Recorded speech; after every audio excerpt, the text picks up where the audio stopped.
Hello everyone, আপনাকে ইন্টারভিউতে question করা হতে পারে যে আপনি আপনার ৩টে স্ট্রেংথ এবং ৩টে উইকনেস বলুন। আমি এই ভিডিওতে ১০টা স্ট্রেংথ এবং ১০টা উইকনেস আলোচনা করছি। আপনার যেগুলো ভালো লাগবে আপনি সেইগুলো নিয়ে উত্তর দেবেন।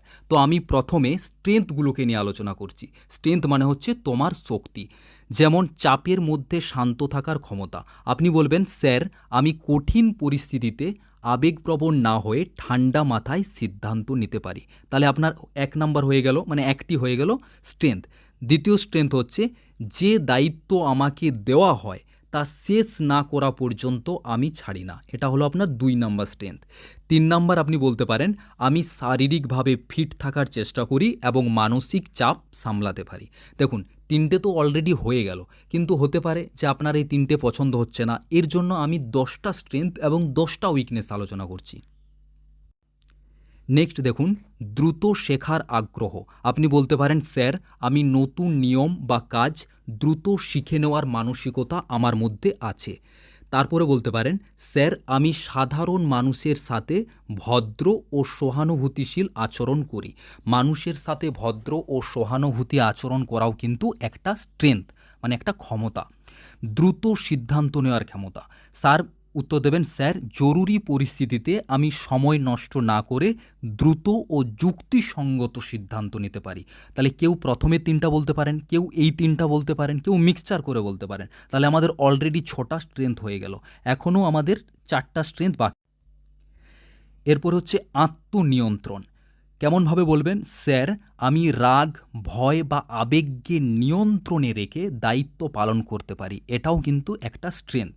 এরপরে বলতে পারেন, স্যার আমি কঠিন পরিস্থিতিতেও পিছিয়ে না গিয়ে সাহসের সাথে সামনে দাঁড়াতে পারি। মানে আপনি আপনার মতো যেটা ভালো লাগবে, যেটা পছন্দ হবে, এখান থেকে আপনি গুছিয়ে বেগিয়ে বলবেন। এরপর হচ্ছে সতর্কতা ও পর্যবেক্ষণ ক্ষমতা। উত্তর দেবেন, স্যার আমি চারপাশের পরিস্থিতি ভালোভাবে লক্ষ্য করতে পারি। ঠিক আছে, দেখুন আপনি যখন স্ট্রেংথ বলবেন না, তখন এখান থেকেও আপনাকে আরও ক্রস কোশ্চেন করবে। তো কি কি ক্রস কোশ্চেন করতে পারে আমি ভিডিওর শেষে শেষে একদম সমস্ত কিছু গাইড করে দেবো, ফুল গাইড করে দেবো। এরপরে আপনার স্ট্রেংথ হিসাবে আপনি বলতে পারেন যে, স্যার আমি সমস্যা বিশ্লেষণ করে শান্তভাবে সমাধান বের করার চেষ্টা করি। এটাও আপনার একটা স্ট্রেংথ। এরপরে আপনি বলতে পারেন, স্যার মানুষের বিভিন্ন আচরণ ও কঠিন পরিস্থিতি ধৈর্যের সাথে মোকাবিলা করতে পারি। মানে আপনার মধ্যে সহনশীলতার যে ক্ষমতা রয়েছে, এটাও আপনার একটা স্ট্রেংথ। গোপনীয়তা রক্ষা করার মানসিকতা। কেমনভাবে বলবেন, স্যার কাজের গোপন তথ্য দায়িত্বশীলভাবে আমি সংরক্ষণ করতে পারি।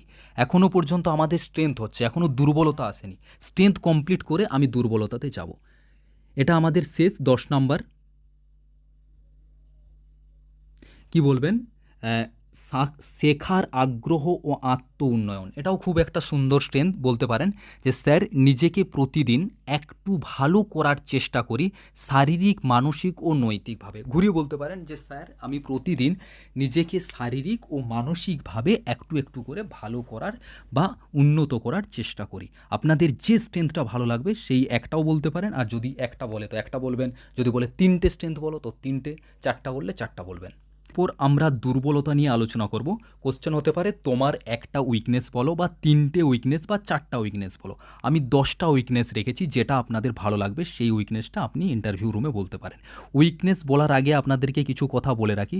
যখন আপনারা উইকনেস বলবেন, এমন কিছু উইকনেস বলবেন না যেটা একটা সত্যি সত্যি নেগেটিভ প্রভাব। যেমন আপনি বলেন, স্যার আমার নেশা আছে, আমি সিগারেট খাই বা বিড়ি খাই, বা আমি ঘুমোতেই থাকি, আমি ঠিক টাইম মতো কোনো কাজ করতে পারি না, আমি খুব অলস।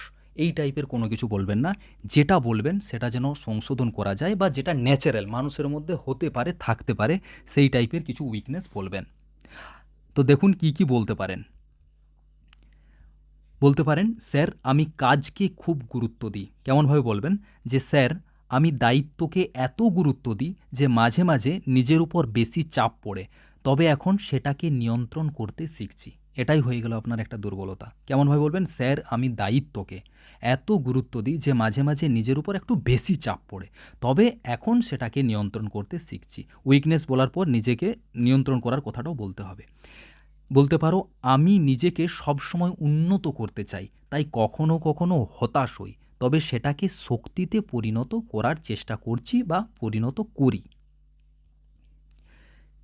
এরপরে বলতে পারেন নতুন পরিবেশে শুরুতে একটু সময় লাগে, মানে নতুন পরিবেশে শুরুতে একটু মানিয়ে নিতে সময় লাগে, কিন্তু একবার মানিয়ে নিলে ভালো পারফর্ম করি। ঠিক আছে, শুরুতে সময় লাগে মানে কি, কোনো জায়গায় আপনি কোনো একটা নতুন কাজ করতে গেছেন, সেখানে হয়তো একটু সময় লাগছে মানুষকে চিনতে বুঝতে বা কাজের গতি প্রকৃতি বুঝতে, কিন্তু সময় নিয়ে আপনি ভালোই পারফর্ম করেন, এটাও আপনি বলতে পারেন।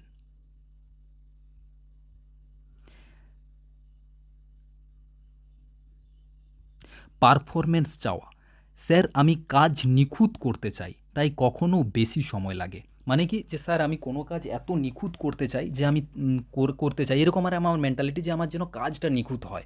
তো ধৈর্য সহকারে আমি নিখুঁত করে করতে গিয়ে কী হয়, অনেক অনেক সময় কাজ করতে স্যার আমার বেশি সময় লেগে যায়। তো এটাও আপনার একটা দুর্বলতা, কিন্তু কি এটা একটা পজিটিভ দিকও যে আপনি কাজটা নিখুঁতভাবে করছেন। তো বলতে এটাই চাইছি, এমন কিছু নেগেটিভ বলুন যে যেটা শুনতে নেগেটিভ লাগে, কিন্তু কোথাও না কোথাও সেটাও একটা পজিটিভ বিষয় রয়েছে বা একটা ভালোই দিক। তো এইভাবেই ঘুরিয়ে আপনাকে নেগেটিভ বিষয়টা বলতে হবে। এরপর হচ্ছে কম কথা বলা। দেখুন, এটা একদিকে নেগেটিভ আবার একদিকে পজিটিভ। কম কথা বলা, আপনি বলবেন স্যার আমি বেশি কথা না বলে কাজে বিশ্বাসী করি, তবে প্রয়োজন হলে স্পষ্টভাবে কথা বলি। মানে কি, স্যার আমি বেশি কথা বলি না, যে আমি কাউকে বেশি মানে বোঝাবার যে একটা তাগিদা যে আমি কাজ হ্যাঁ করে দেবো। অনেকেই কি হয়, কথা বলে এমন কথা বলে যে তাকে বিশ্বাস করা যায়, আর এমন একজন থাকে যে চুপচাপ থাকে, তাকে মনে হয় এ কি পারবে, কিন্তু দেখা যায় লাস্টে যে কম কথা বলেছিল তারই একটা গুণ রয়েছে যে সে কথা কম বলছে, কিন্তু আসলে সেও অনেক ভালো কাজ করতে পারে। তো সেটাই আপনি বোঝাবার চেষ্টা করবেন যে আমি কথা কম বলি কিন্তু কাজ বেশি করি, এটাও আমার দুর্বলতা, কিন্তু এটা আমি শোধরানোর চেষ্টা করছি। এরপরে কি, দায়িত্ব ছাড়তে না চাওয়া। এটা কেমন করে বলবেন, যে স্যার একবার দায়িত্ব নিলে অন্যের উপরে সহজে ছেড়ে দিতে চাই না। ধরুন কি, আপনাকে বা আপনার উপরে কোনো একটা দায়িত্ব আছে, এরপর আপনার এমন একটা নেগেটিভ দিক আছে, আপনি ওই কাজটা অন্যজনকে সহজে দিতে পারেন না, আপনার মনে খুঁতখুঁতি থাকে যে আমি অন্যকে দিয়ে দিলে পাছে যদি ওই কাজটা ঠিকঠাকভাবে না করতে পারে বা ও যদি কোনো ভুল করে দেয়, এইরকম একটা স্যার আমার মধ্যে চিন্তাভাবনা রয়েছে।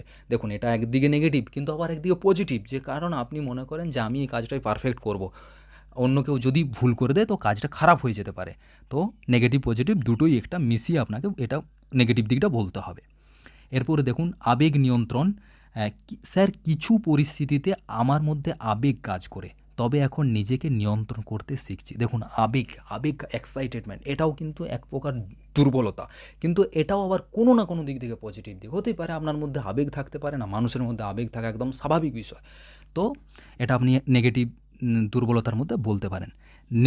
নেক্সট দেখুন, স্যার একাধিক কাজ এলে আমি একটু চাপ অনুভব করি, তবে পরিকল্পনার মাধ্যমে সামলাই।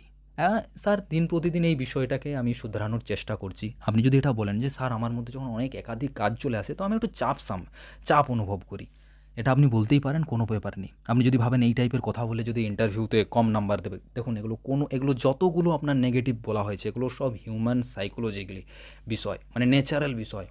সব মানুষের মধ্যেই এই দুর্বলতাগুলো থাকতে পারে। তো এটা নিয়ে আপনার কোনো চিন্তা করার বিষয় নেই, আপনি অবশ্যই নেগেটিভ বিষয় এগুলোর মধ্যে যে কোনো একটা বলতে পারেন। নিজের ভুল নিয়ে ভাবা বা নিজের ভুল নিয়ে বেশি ভাবা, যে কেমন বলবেন, স্যার ভুল হলে তা নিয়ে বেশি চিন্তা করি, তবে সেটাকে শেখার সুযোগ হিসেবে নিই।